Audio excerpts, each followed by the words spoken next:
Imagine you are sitting in your chair, reading this sentence, and you decide to stand up and walk to the door. It seems like the most mundane, simple action in the world.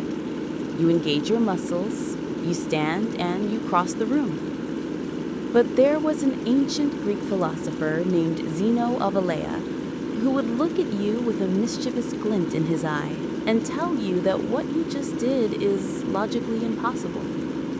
According to him, motion is an illusion. You never actually reached the door, you just think you did. This mind-bending proposition is known as the dichotomy paradox, one of several famous paradoxes Zeno formulated in the 5th century BC.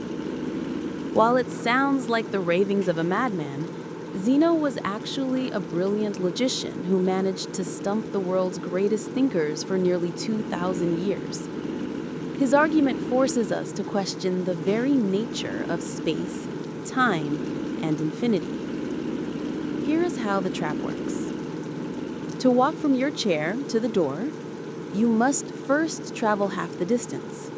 That is undeniable. You cannot get to the end without passing the middle. Let us say the door is 10 feet away. You walk 5 feet. You are now halfway there. But now you face a new problem. To travel the remaining 5 feet, you must first travel half of that remaining distance. So you walk another 2.5 feet. You are closer, certainly, but you still have distance to cover. Now you must travel half of the remaining 2.5 feet, and then half of that, and half of that. Zeno's logic reveals a terrifying truth. No matter how small the distance becomes, it can always be divided in half. There is no distance so small that it does not have a middle point. Therefore, to reach the door, you must complete an infinite number of smaller and smaller journeys. The paradox lies in the idea of finishing.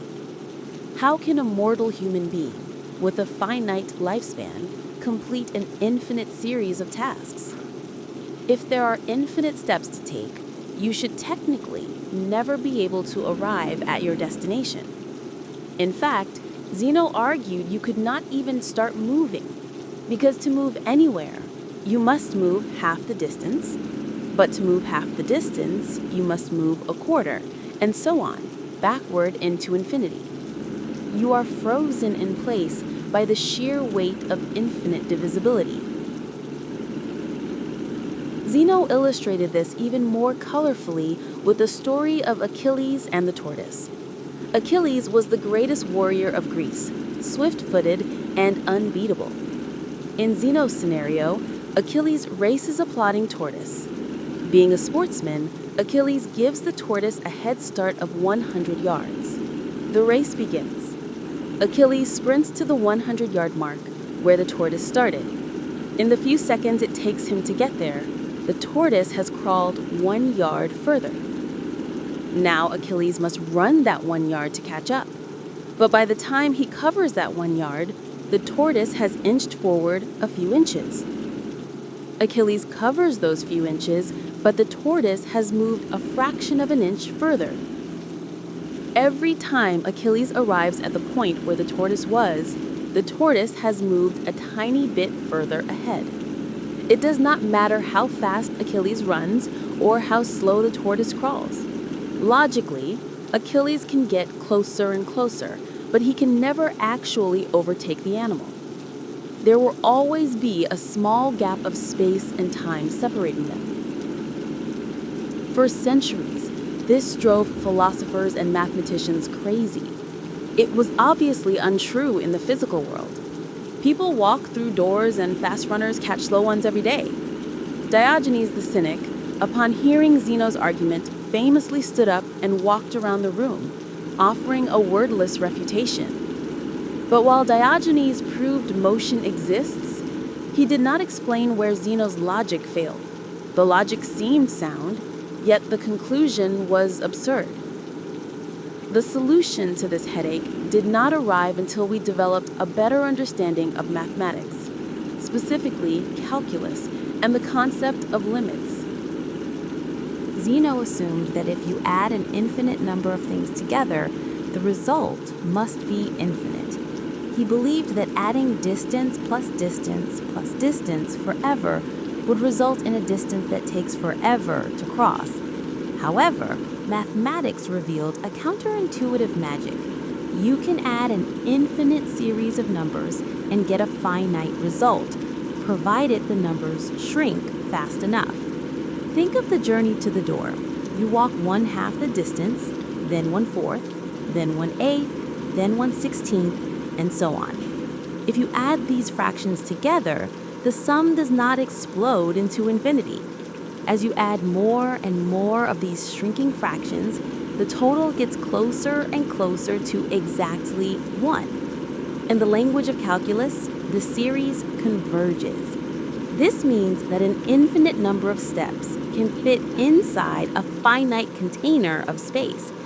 Zeno was treating space like a discrete set of beads on a string, but space as we generally model it in classical physics is continuous. You do not have to stop and check off a box every time you pass a halfway point. You sweep through the infinite fractions in a single, smooth, fluid motion. So, calculus saved the day, and we can all go back to walking through doors without an existential crisis. Or can we? Just when we thought it was safe to move again, quantum physics entered the chat. Zeno's premise relied on the idea that space is infinitely divisible, that you can keep cutting distance in half forever. Modern physics suggests this might not be true. When you zoom into the smallest scales of the universe, past the atom, past the nucleus, down to the very fabric of reality, you hit a theoretical wall known as the Planck length. The Planck length is a unit of distance so impossibly small that it makes an atom look like a galaxy. Current theories suggest that you cannot divide space smaller than this. It is the pixel size of the universe. If space is pixelated, then Zeno's infinite regress stops. Eventually, Achilles and the Tortoise are not moving through smooth, continuous space, but are jumping from one quantum pixel to the next. If space is granular, you cannot slice it in half forever. You eventually hit the smallest chunk of space that exists. In a strange twist of fate, Zeno might have been wrong about motion being impossible, but right that there is something deeply suspicious about the nature of continuity. Ultimately, Zeno's paradox is a testament to the power of human thought. It is a reminder that our intuition, the common sense that tells us walking is easy, can be completely at odds with the strict rules of logic. It forces us to confront the infinite and challenges us to explain how the finite world we live in is constructed. So the next time you are running late and rushing to get somewhere, and it feels like you just can't close the distance, don't panic. You are not stuck in a loop. You're just experiencing a little bit of Zeno's ancient revenge. Keep moving and trust the calculus. You'll get there eventually.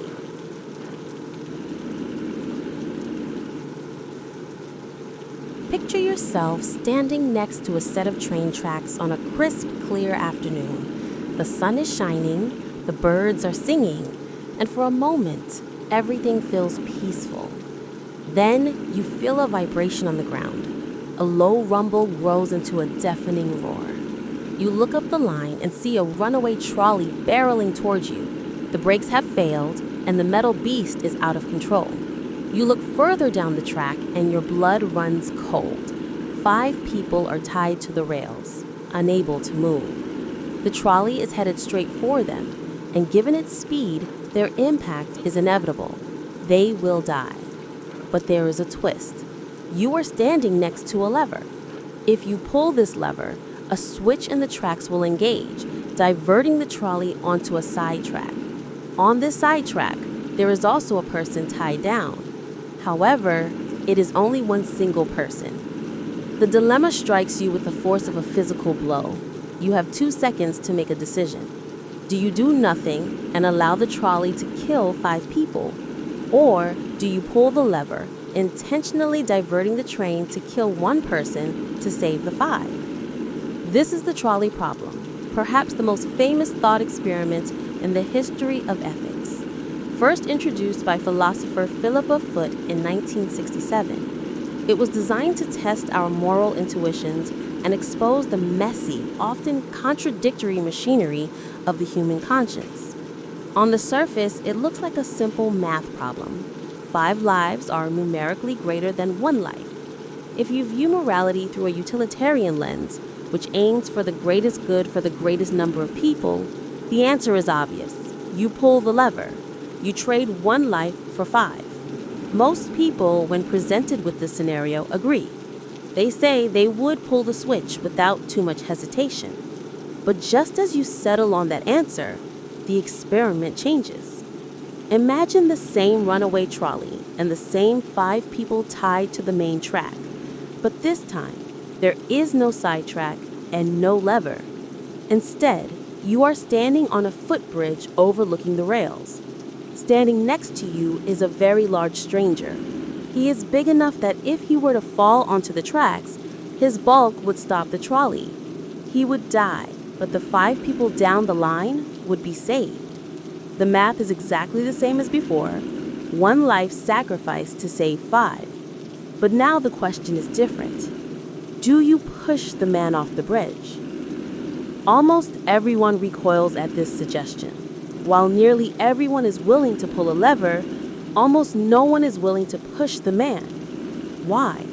If the outcome is identical, 1 dead, 5 alive, why does one action feel like a tragic necessity while the other feels like cold-blooded murder?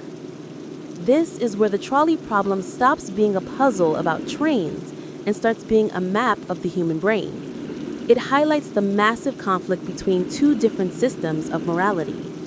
The lever scenario appeals to our logical, calculating brain. It is a mechanical, detached action. You are interacting with a switch, not a person. It feels like a problem of traffic management. It is collateral damage. The footbridge scenario, however, triggers a visceral, emotional response. To push a man requires physical contact. It is personal. It violates a deep, instinctual taboo against physically harming another human being. In philosophical terms, this touches on deontology, a rule-based morality championed by Immanuel Kant. Kant argued that human beings have inherent dignity and must never be treated merely as a means to an end. When you push the man, you are using him as a tool, a literal meat shield, to save others. Your gut tells you this is wrong, even if your calculator tells you the numbers work out. For decades, this problem was confined to university lecture halls and late-night dorm room debates. It was pure theory. But in the 21st century, the trolley problem has suddenly crashed into reality. We are no longer just asking philosophy students what they would do. We are teaching machines to decide for us. Consider the self-driving car. Engineers are currently programming vehicles that will drive on public roads. Eventually, one of these cars will face a no-win situation. Imagine an autonomous car driving down a narrow street. Suddenly, a group of children chases a ball into the road. The car is moving too fast to stop. It has 2 choices: swerve into a concrete wall, killing the passenger inside the car, or continue forward, killing the children.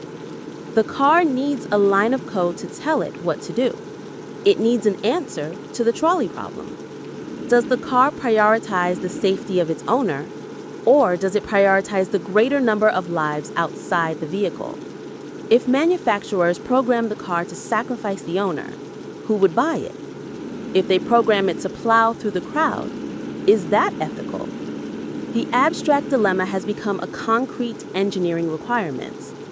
The trolley problem remains fascinating not because there is a correct answer, but because there is no answer that leaves us feeling clean. If you do nothing, you watch 5 people die. If you act, you become a killer.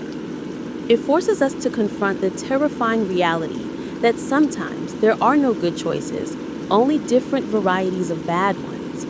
It strips away the comfort of absolute right and wrong, leaving us standing alone by the tracks, hand hovering over the lever, wondering what it actually means to be a good person.